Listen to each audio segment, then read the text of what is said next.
Eduardo Mendes era um homem que tinha tudo o que o dinheiro podia comprar. Dono de uma fortuna construída com muito trabalho e inteligência nos negócios, ele comandava empresas de tecnologia, tinha investimentos em dezenas de países e vivia em uma mansão que mais parecia um palácio moderno. As pessoas o respeitavam, admiravam sua trajetória e invejavam seu sucesso. Mas por trás de toda aquela riqueza, Eduardo carregava uma dor profunda que nenhum dinheiro do mundo conseguia aliviar.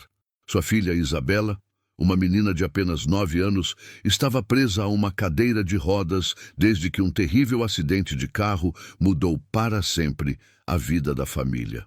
O acidente não só deixou Isabela paralisada da cintura para baixo, como também levou embora sua mãe Carmen, esposa amada de Eduardo e luz da vida daquela casa. Desde então, a mansão, que antes era cheia de risos, brincadeiras e música, se tornou um lugar silencioso, quase fúnebre, onde o peso da tristeza parecia grudar nas paredes como uma sombra que jamais ia embora. Eduardo tentou de tudo para devolver a felicidade à filha. Contratou os melhores médicos do mundo, levou Isabela para clínicas especializadas, pagou tratamentos caríssimos que prometiam milagres, mas nada parecia funcionar. Não era apenas o corpo de Isabela que estava paralisado, era seu espírito. A menina que antes corria pelo jardim, que ria alto, que abraçava o pai com força e contava histórias inventadas, agora passava os dias quieta, olhando para o nada, como se tivesse desistido de viver. Ela não chorava, não reclamava, apenas existia em silêncio, e isso partia o coração de Eduardo todos os dias. Ele sentia que estava perdendo a filha aos poucos, mesmo ela estando ali, respirando ao seu lado. A culpa também pesava sobre ele, afinal, era ele quem dirigia naquela noite chuvosa quando tudo aconteceu. Mesmo que o acidente não tivesse sido por imprudência, Eduardo carregava o fardo de não ter conseguido proteger as duas pessoas que mais amava no mundo. A rotina da casa era triste e mecânica. Isabela acordava, tomava café em silêncio, era levada para a fisioterapia por Dona Marta, a governanta que cuidava dela com carinho de avó, e depois passava horas sentada na varanda, olhando o jardim imenso sem demonstrar qualquer interesse. Dona Marta era uma mulher de coração enorme, que trabalhava na casa há mais de 15 anos e amava Isabela como se fosse sua própria neta. Ela tentava animá-la com conversas, com desenhos, com histórias, mas a menina apenas ouvia educadamente, sem reagir. Eduardo, por sua vez, mergulhava no trabalho como forma de fugir da dor.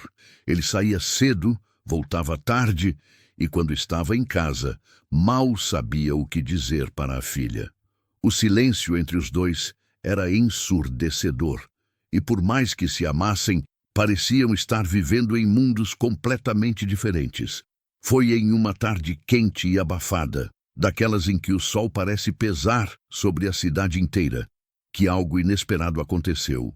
Isabela estava sentada como sempre na varanda, com o olhar perdido além dos muros da mansão, quando ouviu um barulho estranho vindo do portão.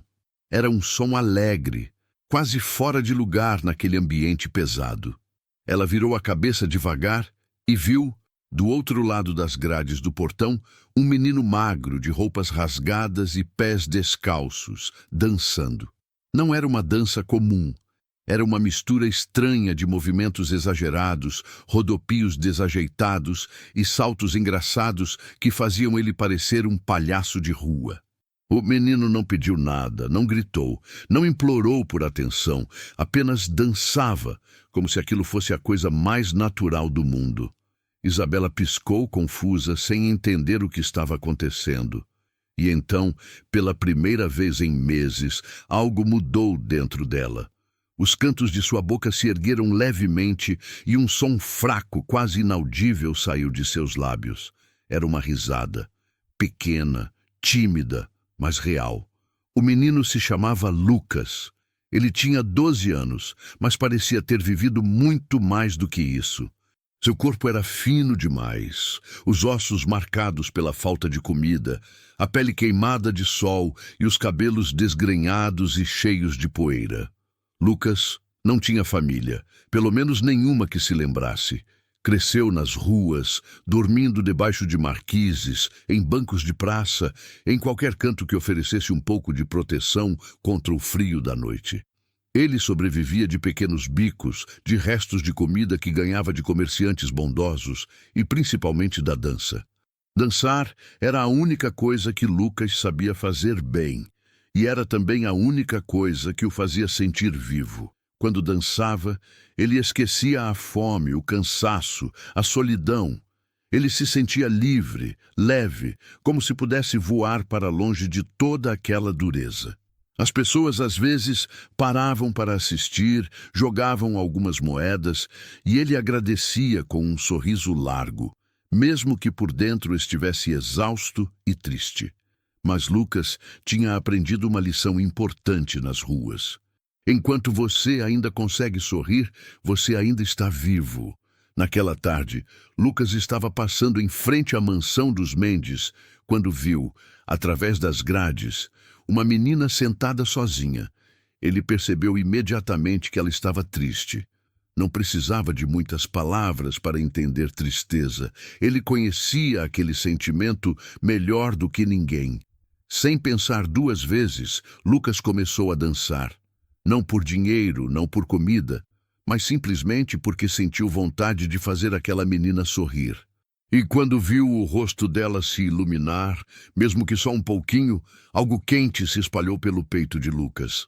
Era uma sensação boa, diferente, como se ele tivesse feito algo realmente importante. Ele continuou dançando, girando, fazendo caretas, inventando passos malucos, e a cada movimento, a risada de Isabela ficava um pouco mais forte. Lucas não sabia, mas naquele momento, ele estava plantando a semente de uma transformação que mudaria a vida de todos ali. Dona Marta foi a primeira a perceber o que estava acontecendo. Ela saiu correndo da cozinha ao ouvir o som que achava impossível. Isabela rindo. Quando chegou à varanda, viu a cena e ficou paralisada. A menina estava batendo palmas, os olhos brilhando de alegria, enquanto aquele menino de rua dançava do outro lado do portão, como se estivesse em um grande palco. Dona Marta não sabia se devia chamar a segurança ou deixar aquilo continuar, mas quando viu a felicidade no rosto de Isabela, algo dentro dela amoleceu. Ela decidiu ficar apenas observando, com os olhos cheios de lágrimas, porque fazia tanto tempo que não via aquela criança sorrir. Enquanto isso, Lucas continuava sua apresentação, suando, cansado, mas feliz por estar fazendo alguém feliz. Eduardo chegou em casa mais cedo naquele dia, algo raro para ele. Estava cansado de reuniões, de números, de decisões que pareciam não ter fim. Ao entrar pela garagem, ouviu um som que o fez congelar no lugar. Era a risada de Isabela. Ele largou a pasta no chão e correu em direção ao som, o coração batendo descompassado, com medo de estar imaginando coisas. Mas não era imaginação. Lá estava sua filha, vibrante, cheia de vida, rindo e aplaudindo enquanto um menino de rua dançava no portão. A primeira reação de Eduardo foi de raiva. Como aquele moleque tinha chegado até ali? Onde estavam os seguranças? E se ele fosse perigoso? Mas então ele olhou de novo para Isabela e a raiva desapareceu. Ela estava diferente. Seus olhos tinham luz, suas bochechas estavam coradas e ela parecia realmente feliz. Eduardo ficou ali parado, escondido atrás de uma coluna, apenas observando, tentando entender o que estava acontecendo. E quanto mais observava, mais percebia que aquele menino descalço e esfarrapado estava fazendo algo que todos os médicos e terapeutas do mundo não conseguiram. Estava trazendo sua filha de volta à vida. Quando a dança terminou, Lucas fez uma reverência exagerada e engraçada, e Isabela aplaudiu com tanta força que suas mãos ficaram vermelhas. O menino sorriu, acenou e começou a se afastar, Mas antes que pudesse ir embora, Eduardo saiu de seu esconderijo e caminhou até o portão. Lucas viu o homem grande, bem vestido, de expressão séria, e seu primeiro instinto foi correr. Ele conhecia aquele olhar. Era o olhar de quem estava prestes a xingá-lo ou expulsá-lo. Mas Eduardo não gritou. Ele apenas perguntou, com a voz mais suave do que Lucas esperava: "Qual é o seu nome, garoto?" Lucas engoliu seco e respondeu baixinho: "Eu me chamo Lucas, senhor." Eduardo olhou para ele por um longo momento, estudando cada detalhe daquele menino que parecia ter saído de uma história triste, e então perguntou: "Por que você estava dançando?" Lucas hesitou, sem saber se devia falar a verdade, mas decidiu ser honesto. "Eu vi que a menina estava triste, senhor. Eu sei como é ficar triste, e eu pensei que se eu dançasse, talvez ela sorrisse um pouco. Eu não queria incomodar, eu só queria ajudar." As palavras eram simples, mas carregavam uma sinceridade que tocou profundamente Eduardo. Isabela, de onde estava, gritou com uma voz cheia de emoção: "Pai, por favor, não manda ele embora, por favor." Eduardo olhou para a filha, depois para Lucas, e sentiu algo mudar dentro de si. Ele não entendia direito o que era, mas sabia que não podia simplesmente mandar aquele menino embora e voltar à rotina de tristeza e silêncio. Ele respirou fundo e disse: "Você pode voltar amanhã, se quiser." Mesma hora, Lucas arregalou os olhos, sem acreditar no que estava ouvindo, e balançou a cabeça rapidamente. "Sério, senhor? Eu posso voltar mesmo?" Eduardo assentiu, e Lucas saiu correndo, pulando de alegria, como se tivesse acabado de ganhar na loteria. Dona Marta, que assistia a tudo da varanda, sorriu pela primeira vez em muito tempo, e Isabela bateu palmas novamente, dessa vez para o pai, agradecendo com os olhos cheios de esperança. E assim começou uma rotina que ninguém poderia ter previsto. Todos os dias, no fim da tarde, Lucas aparecia no portão e dançava para Isabela. Ele criava novas coreografias, contava histórias engraçadas com o corpo, imitava animais, fazia de tudo para arrancá-la sorrisos. E Isabela reagia cada vez mais, não apenas rindo, mas também tentando se mover, balançando os braços no ritmo da música imaginária, batendo os pés contra o apoio da cadeira de rodas. Dona Marta começou a preparar lanches para Lucas, que comia com uma gratidão que partia o coração. Ele nunca pedia nada, mas sempre aceitava o que era oferecido com um sorriso e um "muito obrigado" sincero. Eduardo, por sua vez, observava tudo de longe, ainda tentando processar o que estava acontecendo. Ele via a filha se transformando dia após dia, ganhando cor, força, vontade de viver, e tudo por causa de um menino que não tinha absolutamente nada, mas que dava tudo de si. Um dia, Eduardo chamou Lucas para uma conversa.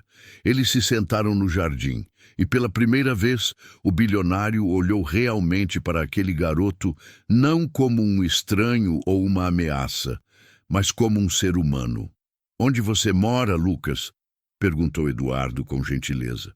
Lucas baixou os olhos e respondeu: "Eu moro nas ruas, senhor. Às vezes eu durmo na praça, às vezes debaixo da ponte. Depende do dia." Eduardo sentiu um aperto no peito. "E sua família?" Lucas deu de ombros. "Eu não tenho família, senhor. Minha mãe morreu quando eu era pequeno e meu pai, eu nem sei onde ele está. Faz muito tempo que eu estou sozinho." Eduardo ficou em silêncio, processando aquelas palavras. Ele tinha tudo, e aquele menino não tinha nada. E ainda assim, Lucas era capaz de dar alegria, de ser generoso, de fazer alguém feliz sem esperar nada em troca. "Você gostaria de morar aqui?" perguntou Eduardo de repente, surpreendendo até a si mesmo com a pergunta. Lucas ergueu os olhos, incrédulo. "Morar aqui, senhor? De verdade?" Eduardo assentiu. "De verdade. Você trouxe minha filha de volta à vida, Lucas. Você fez por ela o que eu, com todo o meu dinheiro, não consegui fazer. Você merece um lar, uma cama, comida. E se você quiser, pode ficar aqui conosco." Lucas não conseguiu segurar as lágrimas. Pela primeira vez em anos, ele sentiu que pertencia a algum lugar. A decisão de Eduardo não foi bem recebida por todos. Roberto, seu sócio e amigo de longa data, o procurou no escritório com o rosto vermelho de indignação. Eduardo, você enlouqueceu. Trazer um menino de rua para dentro da sua casa? E se ele roubar? E se ele trouxer problemas? Você não pensou na sua reputação, na segurança da Isabela? Eduardo ouviu tudo em silêncio e então respondeu com uma calma que surpreendeu o próprio Roberto. Roberto, eu passei anos tentando salvar minha filha com dinheiro, com médicos, com terapias caras. Nada funcionou. Esse menino que não tem nada conseguiu fazer ela sorrir de novo, conseguiu fazê-la querer viver. Se isso não é um milagre, eu não sei o que é. E quanto à minha reputação, sinceramente, eu não me importo mais. A única coisa que me importa é a felicidade da Isabela. Roberto balançou a cabeça, ainda descrente, mas percebeu que não adiantava discutir. Eduardo havia tomado sua decisão. Lucas se mudou para a mansão em uma tarde ensolarada, carregando apenas uma mochila velha com algumas roupas surradas. Dona Marta o recebeu com um abraço apertado e lágrimas nos olhos, e Isabela bateu palmas tanto que suas mãos ficaram doloridas. Ele ganhou um quarto próprio, com cama macia, banheiro, roupas novas, e pela primeira vez na vida, Lucas experimentou o que era dormir seguro e confortável. Mas o mais importante não era o conforto material. Era o sentimento de pertencimento, de ser querido, de ter uma família. Lucas e Isabela se tornaram inseparáveis. Ele a acompanhava nas sessões de fisioterapia, inventava brincadeiras para tornar os exercícios mais divertidos, e quando ela ficava cansada ou frustrada, ele dançava até fazê-la rir de novo. E algo incrível começou a acontecer. Isabela estava melhorando. Ela começou a mover os dedos dos pés, depois a sentir formigamento nas pernas, e em algumas semanas, com a ajuda de aparelhos e muita determinação, ela deu seus primeiros passos trêmulos. Foram apenas 3 passos, mas foram 3 passos que representavam um milagre. A notícia se espalhou rapidamente. Jornalistas começaram a procurar Eduardo para entrevistas, querendo saber a história do bilionário que adotou um menino de rua e viu sua filha andar novamente. Mas Eduardo recusou todas as entrevistas. Ele não queria holofotes, não queria fama, ele só queria proteger aquela nova família que estava se formando. Lucas, por sua vez, continuava sendo o mesmo menino humilde e alegre, mesmo agora vivendo em uma mansão. Ele nunca esqueceu de onde veio, e vez ou outra pedia para Eduardo levá-lo até as ruas onde costumava viver, para distribuir comida e roupas para outros meninos que ainda viviam ali. Eduardo o acompanhava nessas visitas, e cada vez que via Lucas abraçando aquelas crianças sujas e famintas, tratando-as com carinho e respeito, ele entendia que havia aprendido mais com aquele menino do que em toda a sua vida de negócios. Meses se passaram, e a vida na mansão Mendes era completamente diferente. A casa que antes era fria e silenciosa, agora estava cheia de risadas, brincadeiras, música. Isabela continuava progredindo na fisioterapia.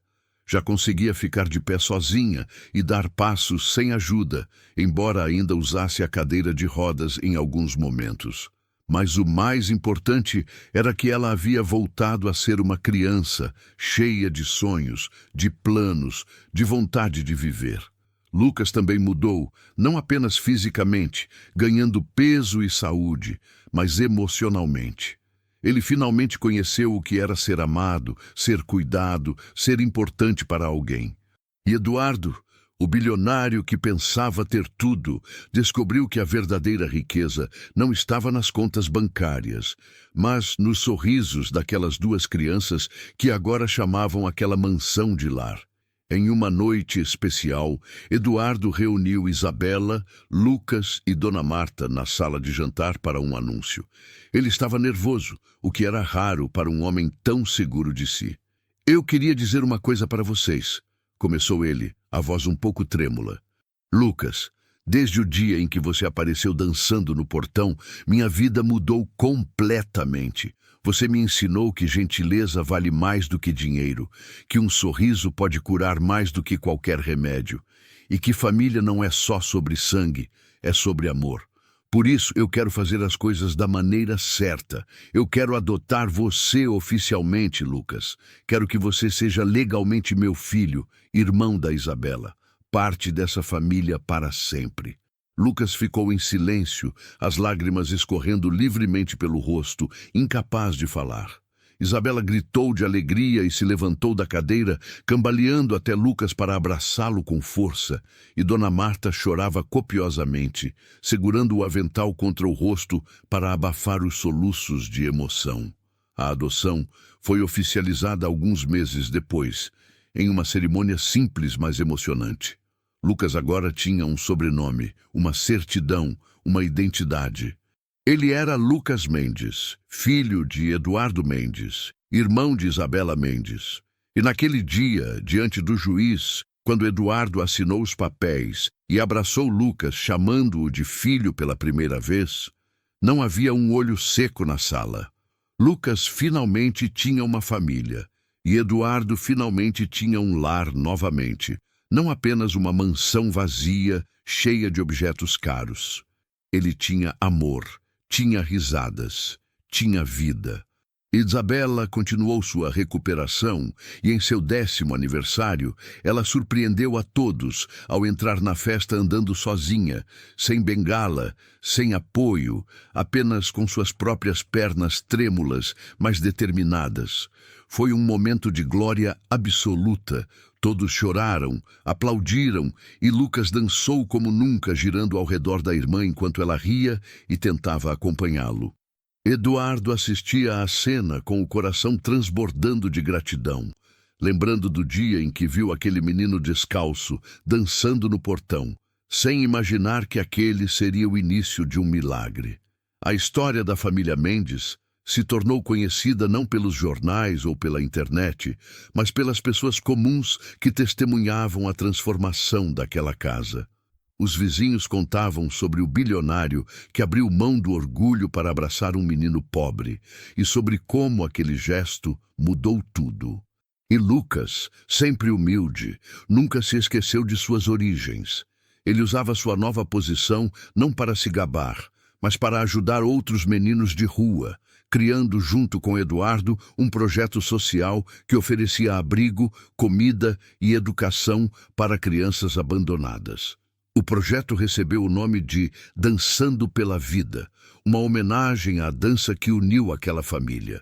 Anos se passaram e Lucas cresceu para se tornar um jovem cheio de propósito, estudioso, gentil e ainda apaixonado por dança. Isabela se tornou uma adolescente forte, que não apenas recuperou completamente os movimentos das pernas, mas se tornou uma ativista pelos direitos de pessoas com deficiência, inspirando milhares com sua história de superação. E Eduardo, o homem que um dia acreditava que dinheiro era poder, aprendeu que o verdadeiro poder está em abrir o coração, em estender a mão, em acolher quem precisa. Ele se tornou não apenas um empresário de sucesso, mas um homem de verdade que entendeu o valor da compaixão e da humildade. Em uma tarde tranquila, muitos anos depois daquele dia fatídico, Eduardo estava sentado no jardim observando Lucas e Isabela conversando e rindo juntos, agora adultos, cada um trilhando seus próprios caminhos, mas sempre unidos pelo amor que os conectava. Dona Marta, já idosa, mas ainda forte, trouxe um café e sentou-se ao lado dele. "O senhor fez a coisa certa naquele dia, seu Eduardo", ela disse com um sorriso. Eduardo assentiu, os olhos marejados. "Não, Dona Marta, Lucas é quem fez a coisa certa. Ele me salvou tanto quanto salvou a Isabela. Ele me ensinou o que realmente importa." E naquele momento, olhando para aqueles dois jovens que ele amava mais do que tudo, Eduardo entendeu que a vida havia lhe dado uma segunda chance e ele não desperdiçou. Ele escolheu o amor em vez do orgulho. a compaixão em vez da indiferença, e essa escolha transformou não apenas sua vida, mas a vida de todos ao seu redor. Porque no final, não são as riquezas materiais que definem quem somos, mas sim os gestos de bondade que oferecemos ao mundo, os corações que tocamos e as vidas que ajudamos a mudar. E essa foi a maior lição que um menino descalço, dançando no portão de uma mansão, ensinou a um bilionário que pensava ter tudo, mas que, na verdade, ainda tinha tudo para aprender.